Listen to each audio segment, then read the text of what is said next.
Alright, ni Dr. Richard. Dr. Richard nuko ni Dr. Richard n'ibisanzwe kuri Dr. Richard official.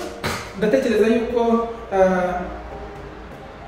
abantu bakurikiye ibiganiro bigendanye no gukuramo inda kuva bitangiye kugeza aho bigeze ubu, ndatekereza ko twize. Simwe gusa nanjye ubwanjye narize, harimo utugingo tumwe na tumwe nabonaga ntari kumva neza, ariko ubu noneho mbasha kubona.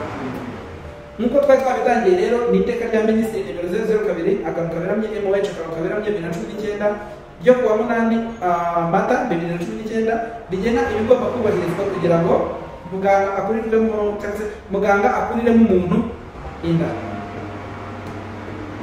Twari twagiye tuganira ku ngingo zitandukanye, uherutse twaganiriye ku ngingo ya 11, ariko uyu munsi turaganira ku ngingo ya 12.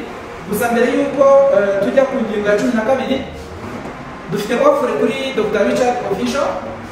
Dufite offre umuntu wumva ashobora kuza kudufasha ku bigendanye no gutunganya amajwi n'amashusho, ashobora kutwandikira akaduha nimero ye ya WhatsApp muri comment, hanyuma tukazamwandikira, hanyuma akabasha twamara kumvikana akaba yageza ni side hustle, ntabwo ari ibintu by'ukuri dukora buri munsi, akageza tugatunganya amajwi n'amashusho hanyuma tugakora.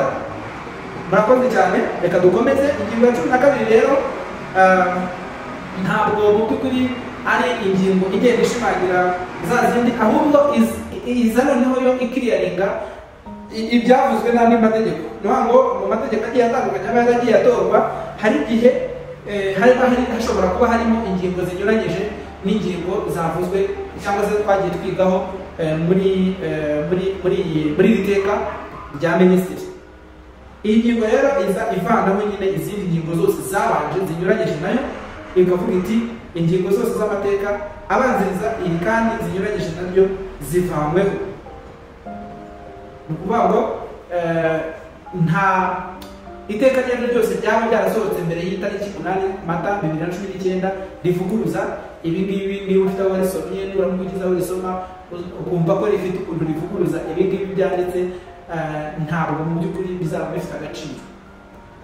Aka kantu ntabwo umuntu ushobora kumva impamvu nakazanye mu rwego kugira ngo nuramuka ujijiriwe, ntabwo abantu twese tujijutse kimwe, nanjye sindizoe mu mategeko, ariko uramutse ujijiriwe bishobora kuba byaba byiza turamutse tukumenyesheje yuko niba hari itegeko rindi ubashije kubona cyangwa ubashije gusoma ryaje imbere y'iri, ntabwo niba ibirimo binyuranyije n'ibi ngibi ntabwo byo ugomba kubyitaho kugeza igihe hazagaragarira irindi tegeko ryasohotse nyuma y'iki gihe, nyuma ya tariki 8 Mata 2019. Ibyo bitaraba ntabwo iri tegeko nako rigomba kubahirizwa uko ryanditse. Kubera yuko mbona n'ingingo ya 13 nayo itari ndende cyane, ndashaka kugira ngo nayo nyigarukeho, ni nayo ya nyuma, niyo kugaragaza igihe iteka ryatangiye gukurikizwa. Bateganya ko iteka ritangira gukurikizwa ku munsi ritangarijweho mu igazeti ya Leta ya Repubulika y'u Rwanda, aho hari tariki 8 Mata 2019. Uwarisinyeho icyo gihe yari Minisitiri w'Ubuzima Dr. Diane Gashumba Diane. Byabonywe kandi bishyirwaho ikirango cya Repubulika na Busingye Johnson wahoze ari Minisitiri w'Ubutabera n'intumwa nkuru ya Leta icyo gihe. Ngayo nguko iby'itegeko rigendanye no gukuramo inda twari twatangiye, n'ahangaha tubishoreje.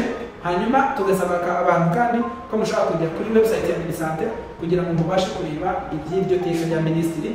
Ushobora no kurikura kandi no kuri website ya Minisiste kugira ngo niba Minisante wenda utabasha kuyinaviga neza cyangwa se kuyifungura ngo yinjiremo neza, ushobora kujya no kuri website ya Minisiste. Iri tegeko ushobora kuribona. Murakoze rero murakarama, duhurire muri comment, dukomeze dukore subscribe.